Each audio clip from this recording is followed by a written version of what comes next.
हर रोज एक नई कहानी देखने के लिए चैनल को सब्सक्राइब करें और बेल आइकन दबाना ना भूलें। हिमांशी अपने परिवार में अपने बेटे और कवारे भाई के साथ रहती थी। सब उसे बहुत प्यार करते क्योंकि वो न कभी किसी काम को लेकर आलस करती और हमेशा अपने परिवार को अच्छे से संभालती। उसकी जिंदगी अपने परिवार के साथ खुशी से कट रही थी। एक दिन हिमांशी अपने बेटे हिमांशु को कहती है, सुन रहे, कल तुझे मेरे साथ किशोर जी के घर चलना है, तो तू शाम को 5 बजे अच्छे से तैयार हो जाइयो। पर क्यों माँ? अरे ये भी कोई पूछने की बात है? उनकी बड़ी बेटी साधना से तेरी शादी की बात चलानी है, तो कोई बहाना मत करियो, आई समझ। हिमांशी हिमांशु को ये कहती है कि तभी उसका भाई कमल आता है और बोलता है, जी दीदी, आप चिंता मत करिए, मैं हूँ ना, मैं सब संभाल लूंगा। तू अगर सब संभाल सकता तो शादी के 1 हफ्ते बाद ही तेरी बीवी सब दहेज का सामान लेकर भाग थोड़ी जाती। तू बस इसको समय से तैयार कर दियो, बहुत है। ना जाने कौन सी मनूस घड़ी में मैंने मरते हुए माँ बाप से वादा किया था कि मैं तेरा ध्यान रखूंगी, तब से अपने कवारे भाई को संभाल रही हूँ। हिमांशी ये बोलकर चली जाती है और कमल का ये सुनकर मुंह उतर जाता है कि तभी हिमांशु कमल का उदास चेहरा देखकर कहता है, मामा आप तो जानते हो ना, माँ बस जुबान से कड़वी है, दिल से तो हीरा है हीरा। जानता हूँ भांजे, तभी मैं उसको कुछ उल्टा जवाब नहीं देता, लेकिन उसकी बातें दिल पर चुभ सी जाती है। कमल ये बोलकर वहाँ से निकल लेता है। जिसके बाद अगले दिन हिमांशी, हिमांशु और कमल किशोर के घर उसकी बड़ी बेटी को देखने जाते हैं।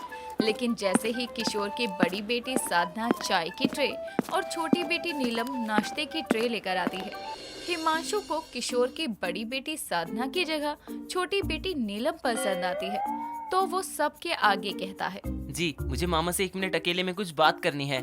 बेटा, बात अकेले लड़की से होती है, उससे बात कर ले। अपने मामा से तो तू घर पर रोज ही बात कर सकता है ना। या हम सबको बता कि आखिर ऐसी क्या बात है जो तुझे मामा से अकेले में करनी है।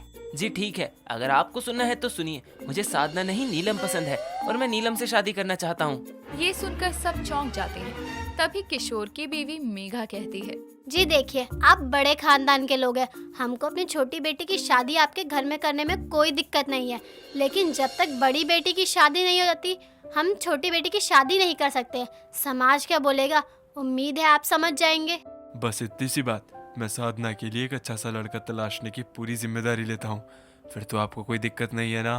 कमल की ये बात सुनते ही सब खुश हो जाते हैं और तभी नीलम का रिश्ता हिमांशु से पक्का होता है और वो लोग घर वापस आते हैं। दिन बीतते हैं पर हिमांशु कमल के पास आकर एक दिन उससे बोलता है, मामा आपने इतना बड़ा वादा तो कर दिया, लेकिन उसको पूरा कैसे करोगे? आखिर साधना के लिए लड़का कहाँ मिलेगा? अरे क्यों नहीं मिलेगा, वो सुंदर है, समझदार है, पढ़ी लिखी है, चेहरा भी कितना मासूम है उसका। ओहो क्या बात है मामा, मुझे तो साधना में मामी नजर आ रही है। पागल है क्या? सोच समझ के बोल, मैं कहाँ वो कहाँ। खुद की शादी की जल्दी के लिए कुछ भी मत बोल। क्यों ना मैं मामा और साधना के दिल के तारे भिड़वा दूं, फिर तो मामा भांजे की शादी एक ही दिन हो जाएगी और फिर माँ उनको कुंवारे होने का ताना देना भी बंद कर देंगी। ये बोलकर हिमांशु वहाँ से चला जाता है और नीलम से बात करके उसको अपने ख्याल बताता है। जिसके बाद नीलम को भी उसकी बात अच्छी लगती है और वो रोज नए नए बहाने से कमल और साधना को मिलवाने लगती है, कभी मंदिर में, कभी मॉल में, तो कभी किसी पार्क में। धीरे धीरे कमल और साधना भी एक दूसरे को पसंद करने लगते हैं और वो हिमांशु और नीलम को भी ये बता देते हैं। एक दिन नीलम, साधना, हिमांशु और कमल एक कैफे में मिलते हैं और नीलम कहती है, अब कमल जी और साधना दीदी तो एक दूसरे को पसंद करते ही हैं, लेकिन परिवार वालों को कैसे मनाएं? मेरी माँ तो इस शादी के लिए कभी नहीं मानेगी।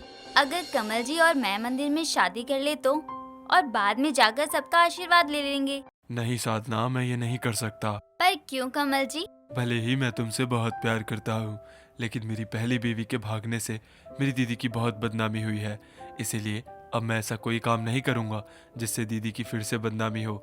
मैं बस अपनी दीदी से कुछ नहीं छुपाना चाहता। बस इतनी सी बात मामा, आप चिंता मत करिए मामा, आपकी बहन को तो मैं ऐसे ही राजी कर लूंगा। मैं आपसे वादा करता हूँ कि जो भी हो जाए, अब तो मामा और भांजे की शादी एक ही दिन होगी। ये बोलकर हिमांशु और कमल वहाँ से चले जाते हैं। जिसके बाद हिमांशु घर आकर अपनी माँ को सब बताता है। ये सुनकर हिमांशी कहती है, तू पागल हो गया है क्या? नहीं, ये नहीं हो सकता। इससे तो वो लोग तेरा और नीलम का रिश्ता भी तोड़ देंगे। और वो नालायक, उसने साधना के लिए लड़का तलाशने की जिम्मेदारी ली थी तो खुद लड़का बनकर बैठ गया। कोई भी माँ बाप अपनी कंवारी बेटी की शादी कमल से क्यों करेंगे, उसका अतीत जानने के बाद भी। और अगर हम अतीत बताए ही ना तो क्या मतलब तेरा? हम सबको ये बताएं कि कमल मामा की कभी शादी हुई ही नहीं थी। वो अपने भविष्य पर ध्यान दे रहे थे और उन्होंने शादी नहीं की। माँ, मामा मुझसे बस 5 साल बड़े हैं, इतना ही फर्क है। देखो माँ, मान जाओ, वरना मैं कभी जिंदगी में शादी नहीं करूँगा। हिमांशी अपने बेटे के आगे मजबूर हो जाती है और अपने भाई कमल का इतिहास छुपाकर किशोर के घर बात करती है और वो लोग भी इस शादी के लिए मान जाते हैं। शादी का मंडप सजा था और कमल साधना की शादी हो रही थी। वहीं हिमांशु भी फाइनली नीलम से शादी कर रहा था। सब मेहमान आए हुए थे कि तभी जो पंडित कमल की शादी करवाने आया था वो सबके आगे कमल से कहता है, यजमान, आप दूसरी शादी कर रहे हैं। क्या ये बात किशोर जी और उनके परिवार को पता है? दूसरी शादी? ये आप क्या कह रहे हैं? कमल जी की भी ये पहली शादी है। अरे नहीं मेघा जी, इनको मैं कैसे भूल सकता हूँ। इनकी पहली शादी मैंने ही करवाई थी। 7 दिन बाद इनकी बीवी सब पैसा जेवर लेकर भाग गई थी, तो ये मुझसे रिफंड मांगने आए थे, ये बोलकर कि मैंने तो 7 जन्मों की शादी करवाई थी, बीवी तो 7 दिन में भाग गई। फिर ये 5100 नगद वापस लेकर ही माने। क्या ये सच है हिमांशी जी? पंडित जी ये क्या बोल रहे हैं? जी वो ये बस बहुत हुआ, आपने मेरी शराफत का बहुत फायदा उठाया। अब मेरी एक बेटी तो क्या, दोनों में से किसी बेटी की भी शादी इस घर में नहीं होगी। जी रुक जाइए, ऐसा मत करिए। मेरी तो किस्मत ही खराब है, लेकिन मेरे भांजे के साथ ऐसा मत करिए।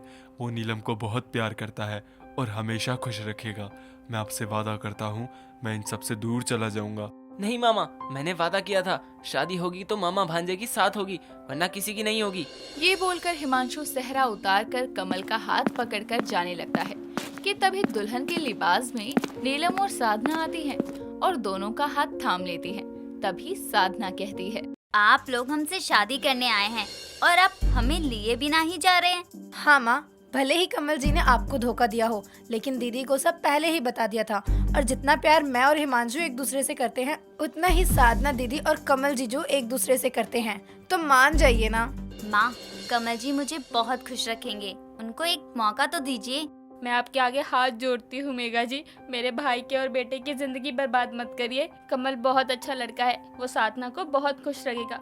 बच्चे आपस में प्यार करते हैं तो आप मना मत करिए ना। सबकी बातें सुनकर और अपनी बेटियों का कमल और हिमांशु के लिए प्यार देखकर मेघा को यह एहसास होता है कि जब हिमांशु कमल के लिए इतना कर सकता है तो आखिर वो नीलम को कितना खुश रखेगा। और उसे ये भी एहसास होता है कि आखिर कमल का दिल सच्चा था, तभी उसने साधना से कुछ नहीं छुपाया था। और ये सब महसूस करने के बाद मेघा फाइनली शादी के लिए हाँ करती है और इस तरह हिमांशी के कंवारे भाई की शादी होती है और फाइनली मामा भांजे की शादी एक ही दिन हो ही जाती है। तो दोस्तों, आपको ये कहानी कैसी लगी हमें कमेंट करके बताना ना भूले। वीडियो पसंद आई हो तो वीडियो को लाइक शेयर कर दें। दोस्तों, अगर आपको ये कहानी पसंद आई तो इसे लाइक करें, शेयर करें और कमेंट करके बताएं कि कहानी में आपको सबसे अच्छा क्या लगा।